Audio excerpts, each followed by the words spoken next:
اعوذ باللہ من الشیطان الرجیم بسم اللہ الرحمن الرحیم ان اللہ وملائکتہ یصلون علی النبی یا ایہا الذین آمنوا صلوا علیہ وسلموا تسلیما اللہم صلی علی محمد وعلی آل محمد کما صلیت علی ابراہیم وعلی آل ابراہیم انک حمید مجید اللہم بارک علی محمد وعلی آل محمد کما بارکت علی ابراہیم وعلی آل ابراہیم انک حمید مجید اللہم صلی علی سیدنا محمد وعلی آل محمد بعدد کل ذرۃ مئۃ الف الف مرہ الصلاۃ والسلام علیکہ یا سیدی یا رسول اللہ وعلی آلک یا سیدی یا حبیب اللہ الصلاۃ والسلام علیکہ یا سیدی یا رحمۃ للعالمین وعلی آلک یا سیدی یا شفیع المذنبین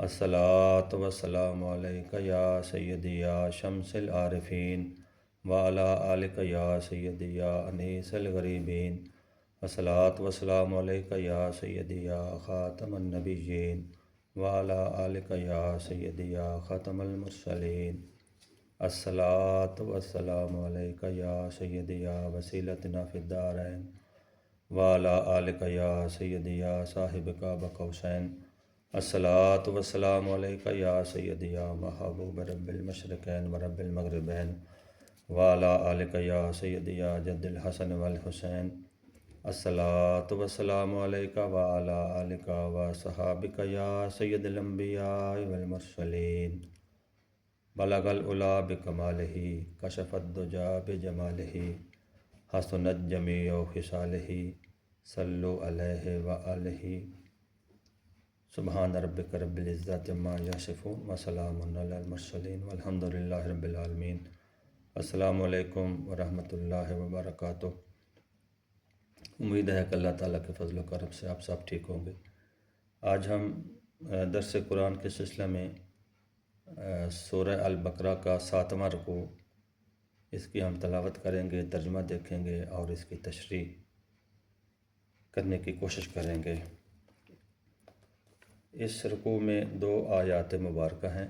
موضوع خطاب بنی اسرائیل کے لوگ ہی ہیں، چونکہ سید عالم حضور سید عالم صلی اللہ علیہ وآلہ وسلم جب آپ ہجرت فرما کر مکہ شریف سے مدینہ شریف تشریف لے گئے تو وہاں یہود و نصارہ کے قبائل موجود تھے جو کہ آپ کی دعوت حق کا انکار کر رہے تھے، حالانکہ ان کے آباء و اجداد یہاں آباد ہی صرف اور صرف آپ کے استقبال کے لیے ہوئے تھے۔ تو جب آپ تشریف لے آئے تو وہ حسد میں پڑ گئے اور حسد میں پڑ کے اپنے ایمان کھو بیٹھے، آپ کی رسالت کا انکار کیا، تو آپ صلی اللہ علیہ وآلہ وسلم کا انکار کر کے وہ کفر میں چلے گئے۔ قرآن پاک میں بار بار ان کو کافرین کہا ہے۔ تو جب آپ صلی اللہ علیہ وآلہ وسلم کو ماننے سے انکار کر دیا، آپ پر ایمان لانے سے انکار کر دیا، تو نہ ان کا توریت پر ایمان رہا، نہ حضرت موسیٰ علیہ السلام پر ایمان رہا، نہ ہی اللہ پر ایمان رہا۔ ان کی چالاکیاں، ان کے آباء و اجداد کے قصے اللہ تعالیٰ ان کو سنا رہا ہے کہ آپ کے آباء و اجداد بھی یہی کرتے تھے جو تم لوگ کر رہے ہو۔ شروع کرتے ہیں جی۔ اللہ تعالیٰ ہمیں قرآن پاک کے مفاہیم کو صحیح معنوں میں سمجھنے کی توفیق عطا فرمائے، ہمیں سمجھ بوجھ عطا فرمائے۔ ہم اللہ ہی کی طرف رجوع کرتے ہیں، اس میں یقیناً گفتگو کرتے ہوئے پڑھتے ہوئے کوئی غلطیاں ہو جاتی ہیں تو اللہ تعالیٰ سے معافی مانگتے ہیں کہ اپنے فضل سے ہمیں معاف فرما کر اپنی بارگاہ عالیہ میں قبول فرمائے۔ 2 آیات مبارکہ ہیں جی، آیت نمبر 60 اور 61۔ شروع کرتے ہیں۔ اعوذ باللہ من الشیطان الرجیم بسم اللہ الرحمن الرحیم۔ وَإِذِ اسْتَسْقَىٰ مُوسَىٰ لِقَوْمِهِ فَقُلْنَا اضْرِب بِّعَصَاكَ الْحَجَرَ فَانْفَجَرَتْ مِنْهُ اثْنَتَا عَشْرَةَ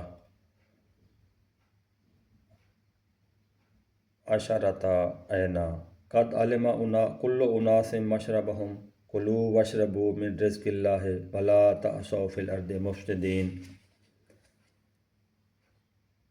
اور جب موسیٰ نے اپنی قوم کے لیے پانی مانگا تو ہم نے فرمایا کہ اس پتھر پر اپنا عصا مارو، فوراً اس میں سے 12 چشمے بہہ نکلے۔ ہر گروہ نے اپنا گھاٹ پہچان لیا۔ کھاؤ اور پیو اللہ کے دیے ہوئے رزق میں سے، اور زمین پر فساد پھیلاتے نہ پھرو۔ وَإِذْ قُلْتُمْ يَا مُوسَىٰ لَن نَّصْبِرَ عَلَىٰ طَعَامٍ وَاحِدٍ فَادْعُ لَنَا رَبَّكَ يُخْرِجْ لَنَا مِمَّا تُنبِتُ الْأَرْضُ مِن بَقْلِهَا وَقِثَّائِهَا وَفُومِهَا وَعَدَسِهَا وَبَصَلِهَا قَالَ أَتَسْتَبْدِلُونَ الَّذِي هُوَ أَدْنَىٰ بِالَّذِي هُوَ خَيْرٌ اهْبِطُوا مِصْرًا فَإِنَّ لَكُم مَّا سَأَلْتُمْ وَضُرِبَتْ عَلَيْهِمُ الذِّلَّةُ وَالْمَسْكَنَةُ وَبَاءُوا بِغَضَبٍ مِّنَ اللَّهِ ذَٰلِكَ بِأَنَّهُمْ كَانُوا يَكْفُرُونَ بِآيَاتِ اللَّهِ وَيَقْتُلُونَ النَّبِيِّينَ بِغَيْرِ الْحَقِّ ذَٰلِكَ بِمَا عَصَوْا وَكَانُوا يَعْتَدُونَ۔ اور جب تم نے کہا کہ اے موسیٰ، ہم سے تو ایک کھانے پر ہرگز صبر نہ ہوگا، تو آپ اپنے رب سے دعا کیجئے کہ زمین کی اگائی ہوئی چیزیں ہمارے لیے نکالے، کچھ ساگ اور ککڑی اور گیہوں اور مسور اور پیاز۔ فرمایا، یعنی کہ موسیٰ علیہ السلام نے فرمایا کہ کیا ادنیٰ چیز کو بہتر کے بدلے میں مانگتے ہو؟ اچھا، مصر یا کسی شہر میں اترو، وہاں تمہیں ملے گا جو تم نے مانگا۔ اور ان پر مقرر کر دی گئی خواری اور ناداری، اور خدا کے غضب میں لوٹے۔ یہ بدلہ تھا اس کا کہ وہ اللہ کی آیتوں کا انکار کرتے اور انبیاء کو ناحق شہید کرتے۔ یہ بدلہ تھا ان کی نافرمانیوں کا اور حد سے بڑھنے کا۔ صدق اللہ العظیم۔ یہ 2 آیتیں مبارکہ ہیں جی، یہ اسی جب وہ بنی اسرائیل، حضرت موسیٰ علیہ السلام اور بنی اسرائیل وہ جنگل میں جب رہے، بھٹکتے رہے، یہ بنی اسرائیل کیونکہ وہ جب حضرت موسیٰ علیہ السلام نے حکم دیا کہ ملک شام کی طرف جاؤ، وہاں ایک قوم ہے ان کے ساتھ جہاد کرو، تو وہ جانا نہیں چاہتے تھے، دلی طور پر تیار نہیں تھے، تو اللہ تعالیٰ ان کو ایک جنگل میں لے گیا۔ 40 سال تک اس جنگل میں مقید رہے، اور وہاں کو کھانے پینے کا کوئی انتظام نہیں تھا۔ تو اللہ تبارک تعالیٰ قرآن پاک میں جیسے پچھلی آیت میں اللہ تعالیٰ نے فرمایا آیتوں میں کہ ہم نے ایک سفید ابر یعنی سفید بادل سے ان کو سایہ فراہم کیا، پھر آسمان سے من و سلوہ اتارا۔ تو پہلی آیت میں اللہ تعالیٰ نے جب موسیٰ علیہ السلام نے اپنی قوم کے لیے پانی مانگا تو اللہ تعالیٰ نے فرمایا کہ اپنا عصا اس پتھر پر مارو۔ تو جب آپ نے وہ مارا تو 12 چشمے بہہ نکلے۔ 12 ہی گروہ تھے بنی اسرائیل کے، انہوں نے ہر گروہ نے اپنا اپنا گھاٹ پہچان لیا۔ تو اللہ تعالیٰ نے فرمایا کہ اللہ کے دیے ہوئے رزق میں سے کھاؤ پیو، مگر زمین پر فساد مت پھیلاؤ۔ اللہ اور اللہ کے رسولوں کے احکامات کی خلاف ورزی کرنا، نہ ماننا، انکار کرنا، یہ زمین پر فساد پیدا کرنے کے مترادف ہے۔ اللہ تعالیٰ ہمیں اس سے محفوظ فرمائے۔ پھر اگلی آیت میں بنی اسرائیل کے وہی جو جب من و سلوہ ان کو مل رہا تھا، یعنی کہ میٹھا حلوہ اور نمکین گوشت، اور بغیر محنت مشقت کے، اور اس میں کوئی حلال حرام، سارا حلال ہی تھا، حرام کا تو کوئی احتمال تک نہ تھا، لیکن وہ ایسے لوگ تھے کہ میرے خیال میں وہ ایک ہی کھانا کھا کھا کے بیزار ہو گئے، تنگ ہو گئے، اللہ تعالیٰ کی نعمت سے بیزار ہو گئے۔ نہیں ہونا چاہیے، اللہ تعالیٰ کی نعمت کا شکر ادا کرنا چاہیے، نہ کہ اس سے ہمارے دل بیزار ہو جائے۔ تو انہوں نے پھر کہا کہ اے موسیٰ کہ ہم سے ایک کھانے پر ہم صبر نہیں کر سکتے، آپ اللہ سے دعا فرمائیں کہ ہمارے لیے زمین کی اگائی ہوئی چیزیں بھیجیں، جس میں انہوں نے ساگ مانگا، ککڑی، گیہوں، مسور اور پیاز وغیرہ۔ تو حضرت موسیٰ علیہ السلام نے فرمایا کہ کیسے عجیب لوگ ہو کہ اچھی چیز کے بدلے میں ادنیٰ چیز مانگتے ہو اللہ تعالیٰ سے۔ اس میں ایک اور بھی ہمیں سبق ملتا ہے کہ اللہ تبارک و تعالیٰ انبیاء کی دعاؤں سے ہمیں نعمت عطا فرماتا ہے۔ تو اللہ تعالیٰ اپنے انبیاء کے وسیلہ سے ہمیں اپنی نعمتیں عطا فرماتا ہے، ہماری دعائیں قبول کرتا ہے۔ یہاں وسیلے کا بھی ہمیں اس آیت پاک سے وسیلے کا جو ہے نا کانسیپٹ وہ اخذ ہو سکتا ہے۔ تو آج اس دور میں ہم اس چیز کے بالکل انکاری ہیں۔ کچھ لوگ وسیلے کے انکاری ہیں، وہ کہتے ہیں نہیں جی حضور نبی علیہ الصلوۃ والسلام تو دعوت حق لے کے آئے، بس اللہ کا پیغام دے کے چلے گئے، اللہ اللہ خیر صلی، اب ہمیں کوئی ضرورت نہیں ہے ان کے وسیلے کی، اب ہمارے پاس قرآن ہے اور اللہ سے ہم ڈائریکٹ مانگ سکتے ہیں۔ یہ ڈائریکٹ پتہ نہیں کہاں سے انہوں نے یہ عقیدہ نکال لیا۔ تو حضرت موسیٰ علیہ السلام نے جب پتھر پر اپنا عصا مارا تو 12 چشمے نکل پڑے۔ تو جب حضور سید عالم صلی اللہ علیہ وآلہ وسلم سے صحابہ کرام نے کسی موقع پر عرض کی کہ حضور پانی کم ہے، تو آپ نے وہ برتن یا جو وہ مشکیزہ جس میں پانی تھوڑا سا تھا وہ منگوایا اور اپنے دست مبارک اس میں ڈالا، تو آپ کی انگلیوں سے پانی کے چشمے بہہ نکلے۔ تو پورے صحابہ کرام نے بھی پانی استعمال کیا، اپنے جانوروں کو بھی پانی پلایا۔ تو یہ حضور نبی رحمت صلی اللہ علیہ وآلہ وسلم کا معجزہ، سبحان اللہ۔ پھر جناب آگے وہی کہ جب انہوں نے اللہ تعالیٰ کی اس نعمت سے ان کا دل بیزار ہو گئے، تو پھر اللہ تعالیٰ فرماتا ہے کہ پھر حضرت موسیٰ علیہ السلام نے ان کو فرمایا کہ مصر یا کسی اور شہر میں اترو، وہاں تمہیں یہ سب چیزیں ملیں گی جس کا تم پوچھ رہے ہو۔ پھر کیا ہوا جی؟ پھر ان پر اللہ تعالیٰ نے ذلت و خواری اور ناداری مسلط کر دی اور اللہ کے غضب کی طرف لوٹے۔ کیوں لوٹے اللہ کے غضب کی طرف؟ کیونکہ وہ اللہ تعالیٰ کی آیتوں کا انکار کرتے تھے اور انبیاء کو ناحق شہید کرتے تھے۔ یہ بدلہ تھا ان کی نافرمانیوں کا اور حد سے بڑھنے کا، حد سے بڑھنا۔ اللہ تعالیٰ محفوظ فرمایا، اللہ تعالیٰ کی جو اللہ تعالیٰ نے حدیں مقرر کر دی ہیں ان سے نہیں بڑھنا چاہیے۔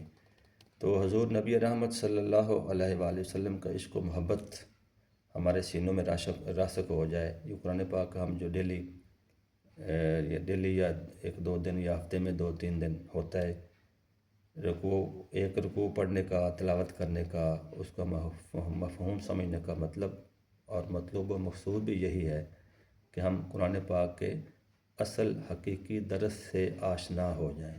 قرآن پاک کا حقیقی درس کیا ہے؟ اللہ اور اللہ کے رسول کی محبت صلی اللہ علیہ وآلہ وسلم۔ قرآن پاک ہمیں اللہ اور اللہ کے رسول کی محبت کا درس دیتا ہے۔ ہمارے عقیدہ، ہمارا ایمان محبت والا ہو جائے۔ آج اگر کوئی بندہ، کوئی فلاسفر، کوئی محقق تحقیق کرتا اس نتیجے پہ پہنچے کہ اس کائنات کو چلانے والا کوئی ہے اور وہ اللہ کی ذات ہے، تو وہ موحد تو ہو سکتا ہے، مومن نہیں ہو سکتا۔ مومن تب ہوگا جب وہ حضور نبی رحمت صلی اللہ علیہ وآلہ وسلم کی اتباع میں مانے گا کہ اللہ ایک ہے۔ جب آپ کی اتباع کرتے ہوئے اللہ کو ایک مانے گا تو پھر مومن ہوگا۔ حضور سیدی و مرشدی پیر سید حضور قبلہ عالم پیر سید جماعت علی شاہ صاحب فرماتے ہیں کہ کلو جدید لذیذ، ہر جدید چیز استعمال کرو مگر عقیدہ وہی پرانا، یعنی کہ اپنے آباء و اجداد والا، صحابہ اکرام والا عقیدہ ہونا چاہیے، پھر ہمارا عمل قابل قبول ہوگا۔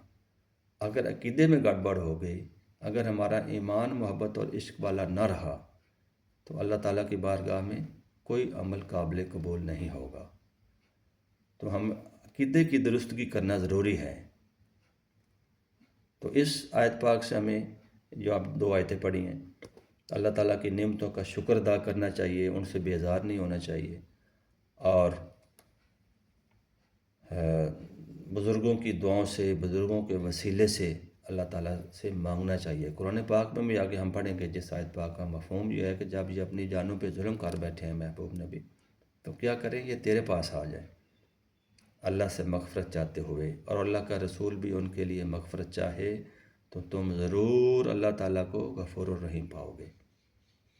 بخشش کی گارنٹی اللہ تعالیٰ نے دے دی ہے۔ جب ہم اپنی دعاؤں میں حضور نبی رحمت صلی اللہ علیہ وسلم کو وسیلہ بنا کے اللہ سے مانگیں گے تو اللہ تعالیٰ ہماری دعائیں قبول فرمائے گا۔ یہ عین صحابہ اکرام کا عقیدہ ہے۔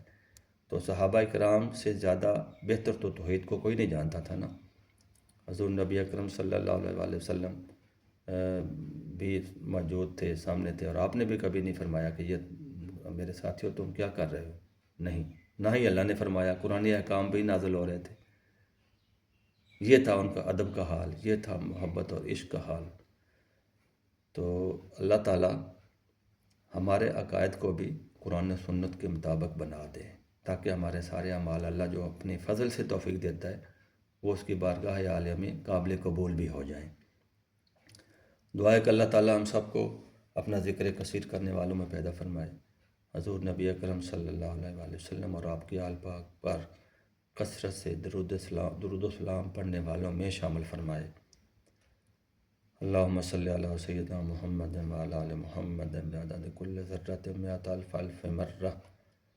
الصلاۃ والسلام علیکہ یا سیدی یا رسول اللہ وعلی آلک یا سیدی یا حبیب اللہ۔